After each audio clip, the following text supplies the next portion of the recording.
முதலாவது காங்கிரஸ் கட்சியிலிருந்து விலகி பாரதிய ஜனதா கட்சியில் நேற்றைய தினம் தலைவர் திரு நட்டா அவர்கள் தலைமையில் பாரத பிரதமர் மோடிஜி அவர்களுடைய வழிகாட்டுதலில் என்னை நான் இணைத்து கொண்டேன்.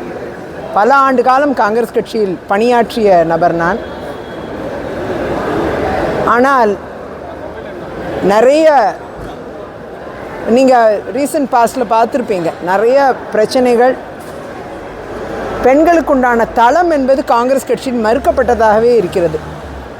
நான் என்னை ஒருத்தியை தவிர வேறு யாருமே சட்டமன்ற உறுப்பினர் கூட கிடையாது. கடந்த 14 ஆண்டு காலமாக என்னை கூட அவங்க தக்க வச்சுக்க முடியாத அளவுக்கு தான் இன்றைக்கி செயல்பாடுகள் இன்றைக்கி காங்கிரஸ் கட்சியில் இருக்குது.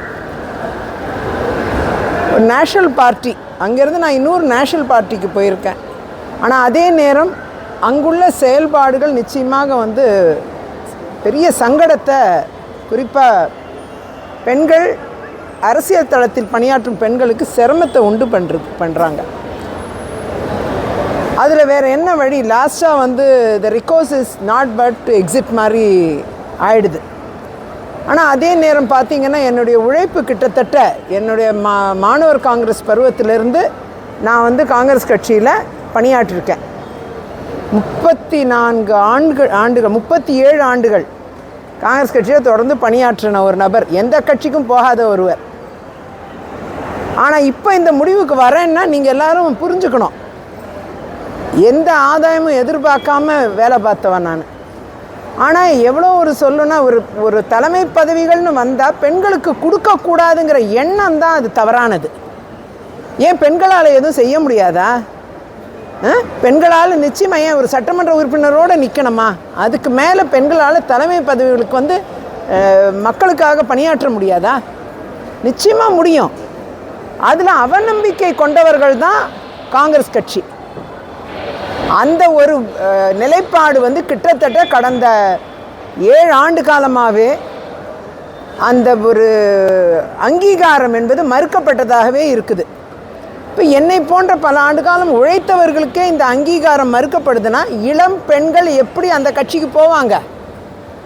ஆனால் பாரதிய ஜனதா கட்சியை பொறுத்தவரை நீங்கள் பாருங்கள், பார்லிமெண்ட்டில் எவ்வளோ எம்பிஸ் இருக்காங்க பெண்கள், நாடு முழுக்க எவ்வளோ பெண் எம்எல்ஏக்கள் இருக்காங்க.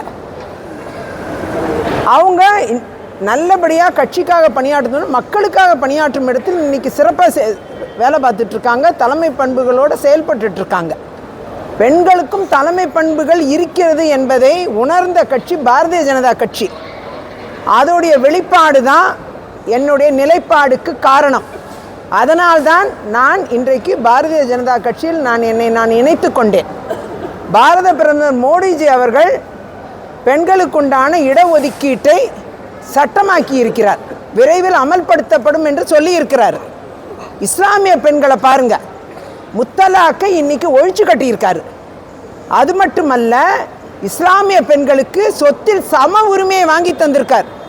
இன்னைக்கு இஸ்லாமிய பெண்களை வேற யாருக்கு ஓட்டு போட சொன்னாலும் போட மாட்டாங்க. அவங்க உறுதியாக பாரதிய ஜனதா கட்சிக்கு தான் ஓட்டு போடுவாங்க, தாமரையில் தான் ஓட்டு போடுவாங்க. அவங்க மனசை நீங்கள் மாற்றவே முடியாது.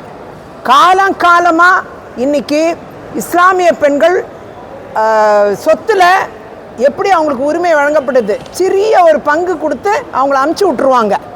அந்த நிலைமை தான் இஸ்லாமிய குடும்பங்களில் இருந்தது. ஆனால் இன்றைக்கி அவங்க 50% ஆஃப் த ப்ராப்பர்ட்டி அவங்களுக்கு தான். ஆண்களுக்கு இணையாக அவங்க நடத்த பண்ணணுன்ட்டு சட்டமே கொண்டு வந்துட்டாங்க. அப்படியெல்லாம் பெண்கள் வாழ்க்கையில் ஒரு பெரிய மாற்றத்தை கொண்டு வந்த பாரதிய ஜனதா கட்சியும் பாரத பிரதமரும் தான் பெண்கள் மனதில் இருக்கிறார்கள். அப்போ பெண் உறுப்பினர்களாக இருக்கக்கூடிய எங்கள் மனதிலும் இருக்கிறது தானே நியாயம்.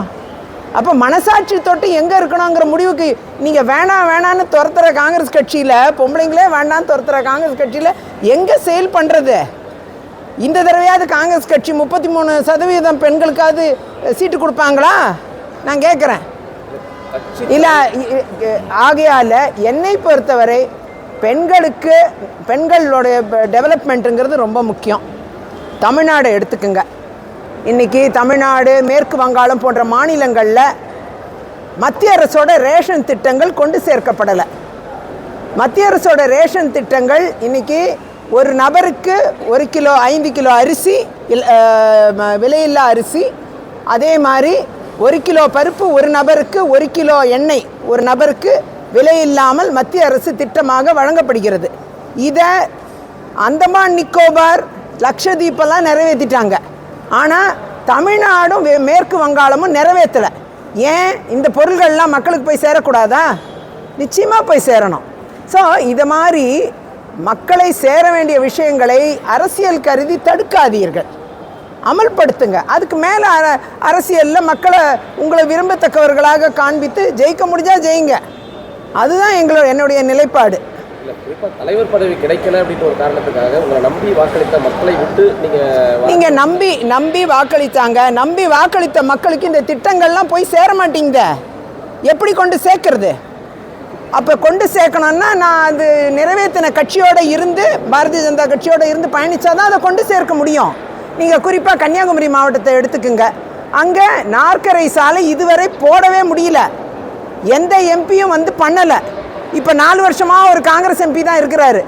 அவரும் அதுக்கு எந்த முயற்சியும் எடுக்கலை, எதுவுமே பண்ணலை.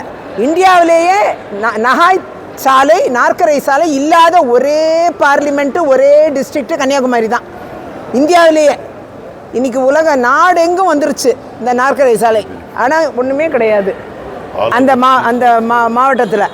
அது மாதிரி நிறைய விஷயங்கள் வந்து கொண்டு சேர்க்கப்படாமல் இருக்கிறது. அதை கொண்டு சேர்க்க வேண்டுமானால் அந்த இடத்தில் இருந்தால் தான், ஆளுங்கட்சியோடு நம்ம பயணித்தாதான் கொண்டு சேர்க்க முடியும். அந்த ஒரு நிலைப்பாடும் கூட நாட்டின் வளர்ச்சி உலக அளவில் வந்து இன்றைக்கி நம் நாடு வந்து எப்பேற்பட்ட நல்ல ஒரு பெயரை பெற்றிருக்கு. பிரதமர் மோடி அவர்கள் தலைமையில் இன்றைக்கி இந்தியர்கள் வெளிநாடுகளில் பெருமையோடு வாழக்கூடிய இடத்தில் இருந்துகிட்டு இருக்காங்க.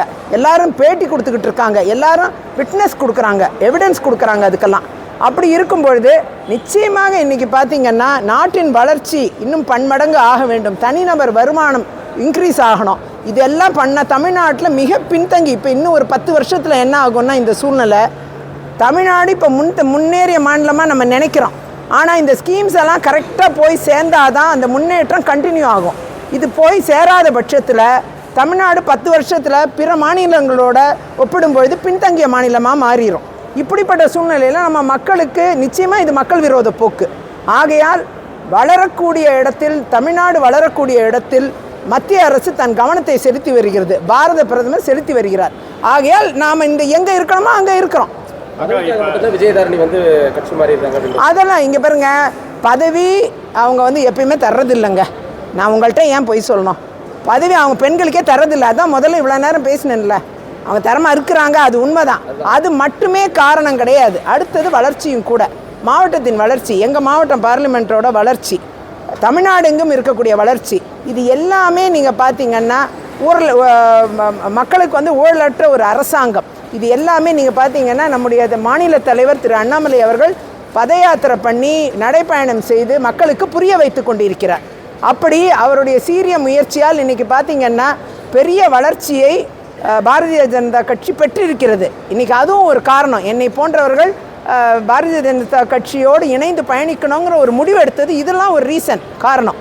அந்த வகையில் வந்து நாட்டுக்கும் மக்களுக்கும் நன்மை அளிக்கக்கூடிய ஒரு கட்சியாக தமிழகத்தில் பாரதிய ஜனதா கட்சி வளர்ந்து வருவதை திரு அண்ணாமலை தலைமையில் நாம் கண்கூடாக பார்க்க முடிகிறது. அவர் தான் வந்து இன்றைக்கி எதிர்க்கட்சியாக இயங்குகிறார், அவர் தான் எதிர்க்கட்சியாக கேள்வி எழுப்புகிறார். இன்றைக்கி அந்த இடத்துல இன்றைக்கி எதிர்க்கட்சிகள் யாருமே செயல்படலையே. ஆகையால் அவரோட தலைமையில் இன்றைக்கி தமிழ்நாடு நிச்சயமாக பெரிய வளர்ச்சியை வாக்கு சதவீதத்திலும் பெறும் என்பது என்னுடைய ஆழமான கருத்து.